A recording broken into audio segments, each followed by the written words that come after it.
দেখানো হচ্ছে একদল মানুষ যাদের আঙ্গুলগুলো লম্বা লম্বা তামার, গাল এভাবে হ্যাচড়াচ্ছে, নিজের গাল নিজে হাসড়াচ্ছে এবং নিজের দেহ থেকে গোশত তুলে ফেলছে, ভক্ষণ করছে। নবী জিজ্ঞাসা করলেন সাল্লাল্লাহু আলাইহি ওয়াসাল্লাম, এরা কারা? কি কারণে এদের শাস্তি হচ্ছে? তাকে বলা হলো, এরা আপনার উম্মতের সেই সব ব্যক্তি যারা সবসময় গীবত আর সমালোচনায় ব্যস্ত থাকে। এবার নবীজি দেখছেন এক শ্রেণীর মানুষ, পেট এইরকম ফোলা, অট্টালিকার মতো পেট ফোলা, আর ভিতরে সাপ কিলবিল করছে, এবং এদেরকে রক্তে নদীতে ফেলে মাথাটা ফাটিয়ে দেওয়া হচ্ছে। নবী জিজ্ঞাসা করলেন সাল্লাল্লাহু আলাইহি ওয়াসাল্লাম, এরা কারা? এরা আপনার উম্মতের এই সব ব্যক্তি যারা ছিল সুদখোর, রিবাখোর। মানে এই উম্মতের অন্যতম বড় সমস্যা হবে রিবা, যেটা আমি বলেছি। সবচেয়ে নিম্ন পাপ নিজের মায়ের সাথে জেনা করা, সবচেয়ে উচ্চ পাপ আল্লাহ এবং তার রাসূলের সাথে যুদ্ধ করা, এটা হলো সুদ। এবং এর বাস্তবতা হচ্ছে এই, ধনী দিন দিন ধনী হবে, গরিব দিন দিন গরিব হবে। রক্ত চুষে খাওয়া হয়, এই কারণে রক্তের নদীতে ফেলা হয়েছে। এবং সাপ খেয়েছে তারা, সাপ খেয়ে পেট ফুলিয়ে ফেলেছে। আর একটা হাদিস আগেই বলেছি, যে দেয়, যে নেয়, যে সাক্ষী থাকে, যে লিখে রাখে, সবাইকে সমানভাবে লানত করেছেন নবী সাল্লাল্লাহু আলাইহি ওয়াসাল্লাম।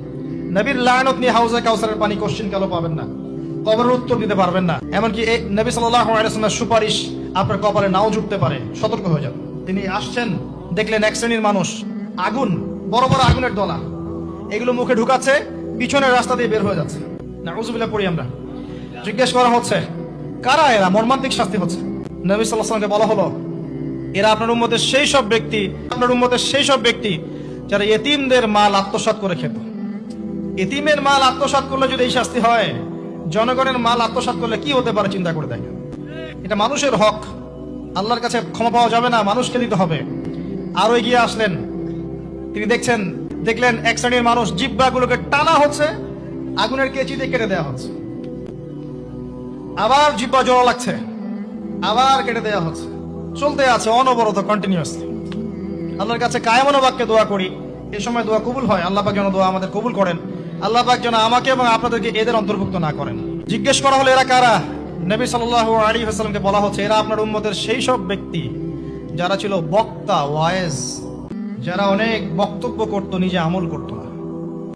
খুব কম দেখা যায় যে আমাদের কথাগুলো আপনাদের কলবে তাসির হচ্ছে। তাসির তখন হবে যখন আমার মধ্যে আমলটা থাকবে।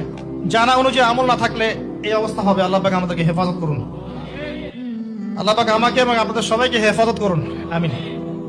আরো এগিয়ে আসলেন, দেখা গেল এক শ্রেণীর মানুষ, যুবকরা খুব ভালো করে শোনেন এবং বিবাহিতরাও শোনেন, সামনে রাখা আছে ভালো গোশত, বাম দিকে রাখা আছে পচা গোশত, গন্ধ বের হচ্ছে। তারা এই পচা গোশত তুলে তুলে খাচ্ছে, গোগ্রাসে খাচ্ছে, ভালো গোশতের দিকে ভ্রুক্ষেপও করছে না। অবাক হয়ে নবী সাল্লাল্লাহু আলাইহি ওয়াসাল্লাম জিজ্ঞাসা করছেন, এরা কারা? তাকে বলা হচ্ছে, এরা আপনার উম্মতের সেই সব ব্যক্তি যাদের ঘরে পবিত্র স্বামী ছিল, বাইরে অন্য পরপুরুষের সাথে প্রেম করেছে, যাদের ঘরে পবিত্র স্ত্রী ছিল, বাইরে পরকিয়া করেছে। আর এখন যত মিডিয়া আছে দেখবেন, সিরিয়াল, মুভি, জাবি জাবি, এরা পরকিয়া শিখায়,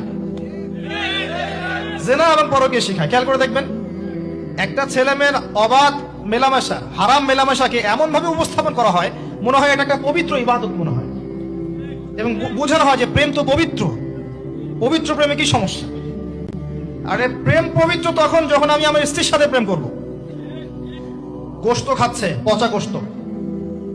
আর একটা বলি, ঠিক এরপরে নবী সাল্লাল্লাহু আলাইহি ওয়াসাল্লাম দেখলেন একটা চুলা দেখলেন, চুলার নিচের দিকটা হচ্ছে প্রশস্ত, মাথাটা সংকীর্ণ, এরকম মানে তন্দুর রুটি ভাজে দেখেছেন, যে ভিতরে দেয় একটা এরকম গোল চুলা থাকে, সামথিং লাইক দ্যাট।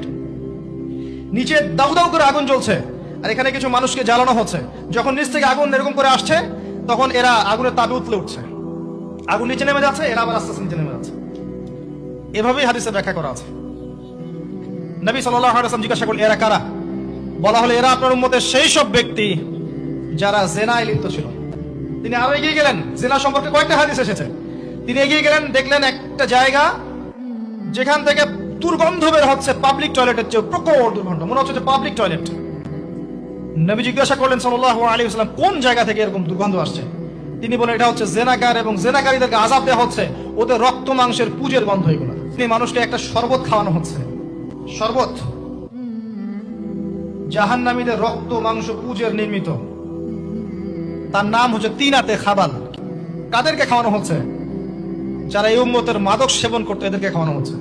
আমি আপনাকে একটু পিছনে নিয়ে যাই, আলোচনা শুরু করেছিলাম যেখান থেকে, ওই যে মৌলিক সমস্যাগুলো যেটা বলেছিলাম এই উম্মতের মধ্যে এখনো আছে, এটাই সেই পাপগুলোর শাস্তি যেটা কিয়ামত পর্যন্ত উম্মতের মধ্যে থাকবে। মাদক, পর্নোগ্রাফি, এই যে আপনার বিহায়াপনা, জেনা, সুদ, এগুলো এখনকার মৌলিক সমস্যা।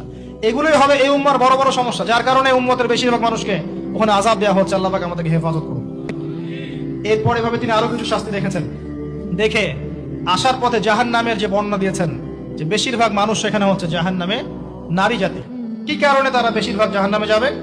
লানত করার কারণে, অভিশাপ দেওয়ার কারণে, স্বামীর অকৃতজ্ঞ হওয়ার কারণে। সারা জীবন স্বামী করে যাবে, একদিন ঝগড়া লাগলে বলবে সারা জীবন তোমার কাছে কোনো ভালো ব্যবহার পেলাম না।